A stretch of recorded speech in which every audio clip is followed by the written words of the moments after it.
Yan, magandang araw mga idol. So ngayong araw mga ka-idol, meron tayong gagawing isang trio mags na D15. Yan po siya. 10,000 watts po siya mga ka-idol. Yan. Mag-replace tayo ng voice coil. Yan. Realignment po siya. Realign natin yung ating phone at saka yung spider niya. Let's start. Ito yung bagong voice coil natin mga idol. Yan po yung kapalit natin. 7 inches po siya.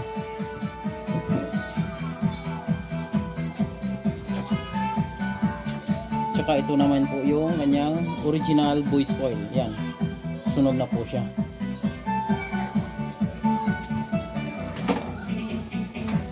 So ngayon mga ka-idol, simulan na natin po yung pag-install ng ating voice coil. Yan po siya.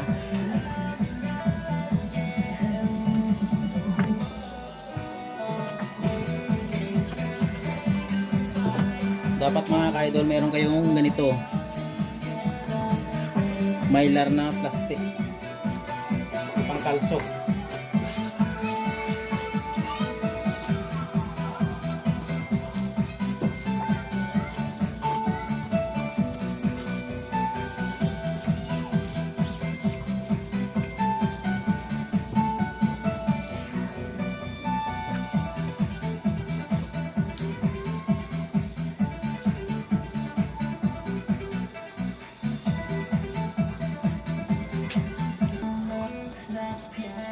Yan na po siya mga ka-idol, nakikita nyo ba yan? Natapos na natin lagyan ng pang kalso. Yan po siya. Dapat yung voice coil natin dito hindi nakababa. Yan, dapat angat siya. Yan, makikita nyo ba yung voice coil na yan? Yan o. Tsaka dapat nahigpit talaga siya mga ka-idol. Yan o. Yan.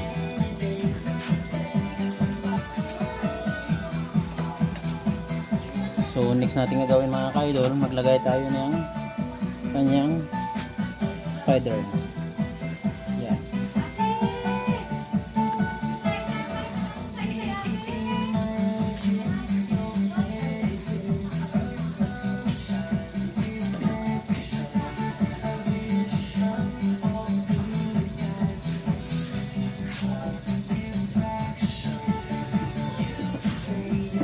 Tapos mga ka-idol, magtimpla tayo ng epoxy. Class 5 muna yung gagamitin natin dito. Yan, yung pang ilalim na spider.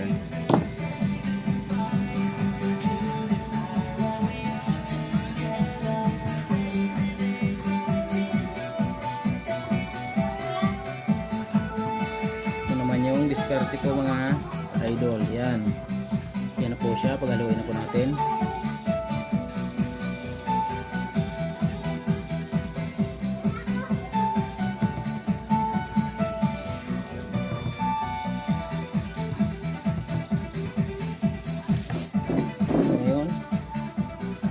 Natin sa mga ka-idol. Kailangan mabilis ka talaga dito mga ka-idol kasi nga 5 minutes lang mga pause siya eh.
Mabilis lang naman yan kasi nga 5 minutes po yung ating epoxy. Yan, punasan po natin. Yan.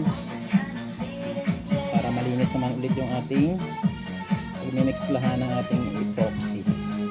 Yan. So, malinis na po siya. Antay lang tayo ng 5 minutes mga ka-idol. Yan po, after ilang minuto, yan, tapain na po natin. Yan, tuyo na po siya mga ka-idol. So, yan. Ano po siya, oh. Manipis lang yung ating nilagay na epoxy dyan. Yan. So, backlash ulit tayo mga ka-idol.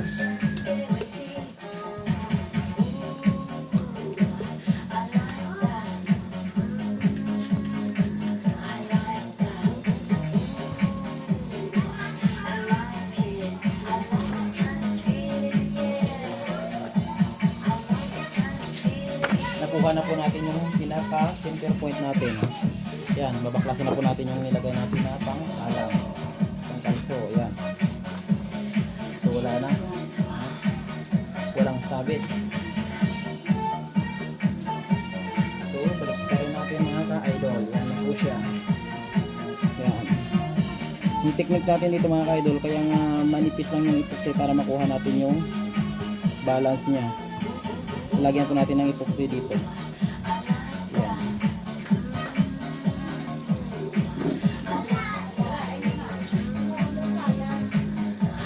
Kailangan talaga mga ka-idol, lagyan natin ng epoxy dito sa ilalim para matibay po. So, hindi basta-basta ito mga ka-idol.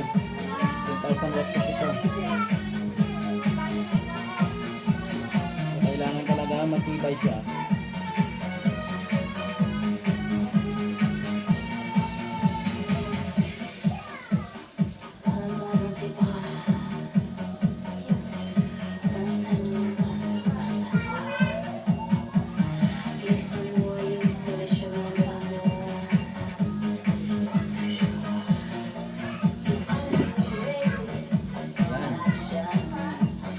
Mga ka-idol,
yan.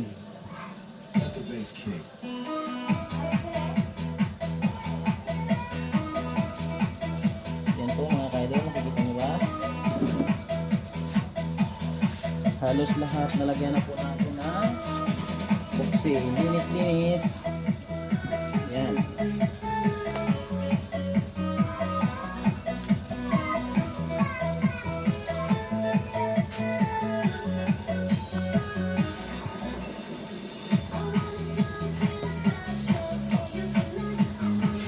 Yan na po siya mga ka-idol. Yan o. Kita nyo ba? Yan. Yun ang purpose natin kanina kung bakit yung sa taas konti lang po yung nilagay natin epoxy. Yan.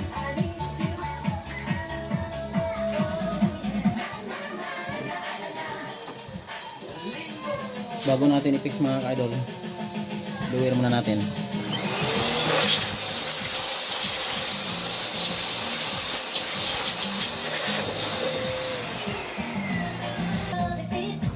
Yan, mag-install ulit tayo mga ka-idol. Yan, meron po tayong hinalo na epoxy na special formulation na Pioneer. Ito siya.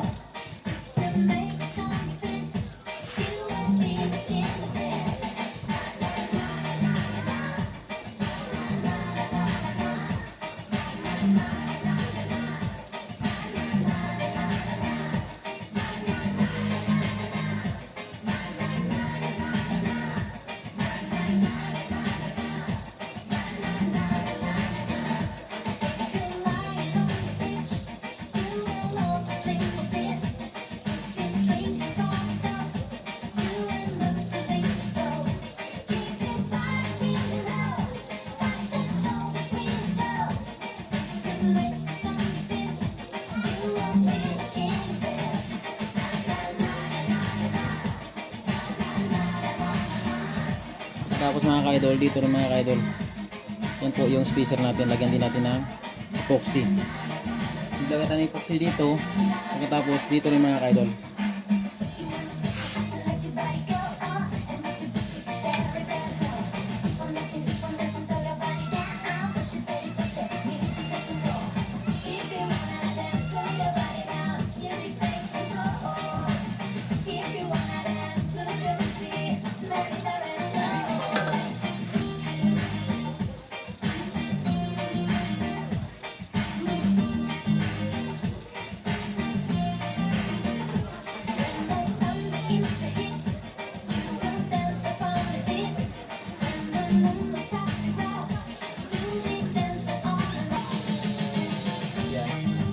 Tapos na po natin lagay mga ka-idol, yan po. Saka natin siya salpak dito sa kanyang magnet. Yan po, ikot, yan.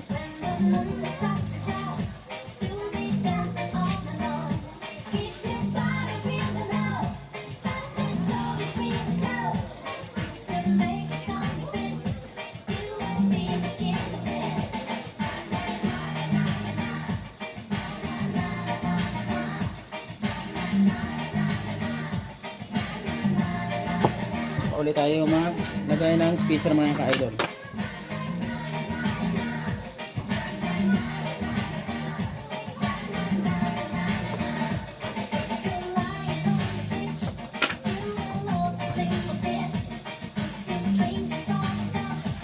Yan na po mga ka-idol. Natapos na po natin lagyan ng plastic na spacer sa loob para balance po yung ating voice coil. Yan. Meron na po tayong epoxy para dito.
Yan na po siya mga ka-idol. Yan po. Mayroon na po siyang epoxy. So ngayon mga ka-idol, maglagay rin tayo ng epoxy dito sa pangalawang layer ng ating spider. Para po dito mga ka-idol. Yan po.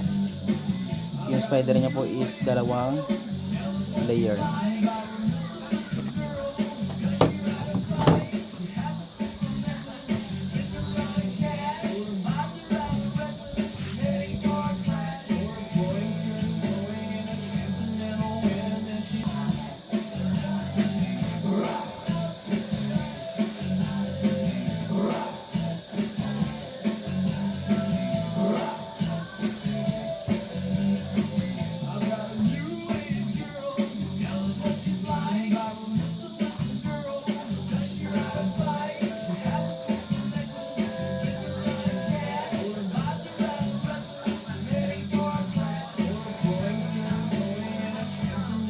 mga ka-idol, nalagyan na po natin ng epoxy dito sa gilid niya para sa kanyang spacer.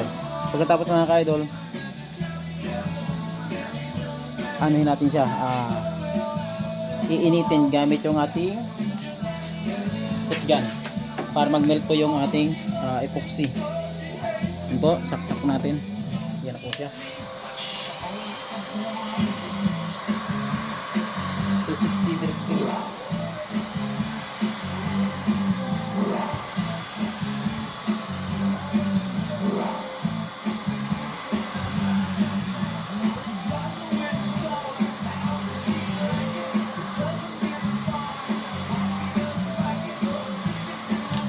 Yan. Tapos mga ka-idol, ito naman po siya.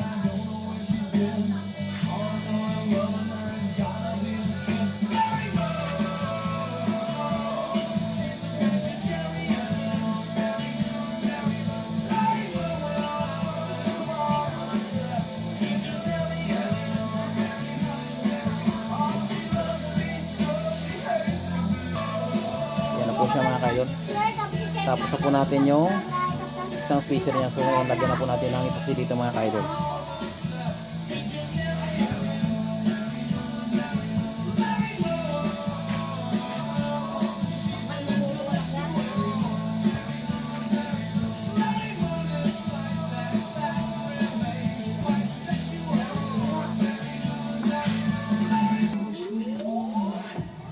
Yan mga ka-idol, natapos na po natin yung panglawang spider niya. Yan. Last mga ka-idol, maglagay tayo ng rugby natin dito. Tsaka isalpak natin yung cone. Yan po yung ating rugby. Super dikit. Yan. Yan na po yung ating rugby.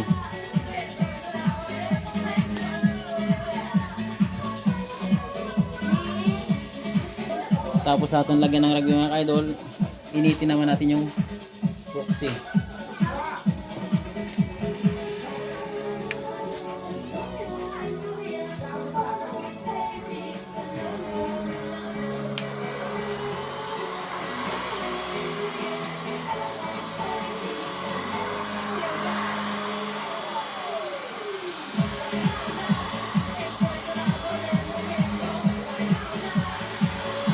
Yan.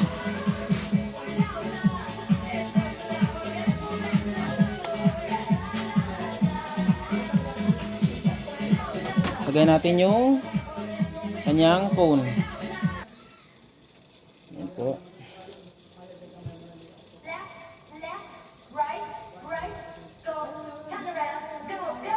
Ikot.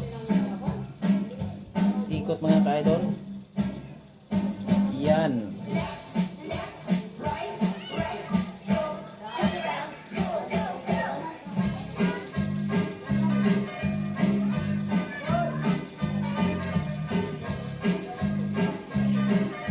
Huwag nang intindihin ito mga ka-idol kasi uulitin natin ito.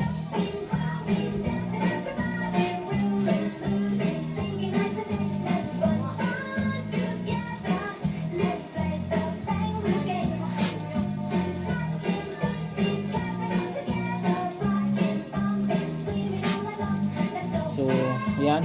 Tapos na po natin isalpak yung ating cone. So, next natin gawin mga ka-idol, mag-epoxy naman tayo dito sa kanya paper cone. Final na po siya. So, kailangan damihan natin mga ka-idol para matibay.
Tapos ako natin lagyan ng epoxy.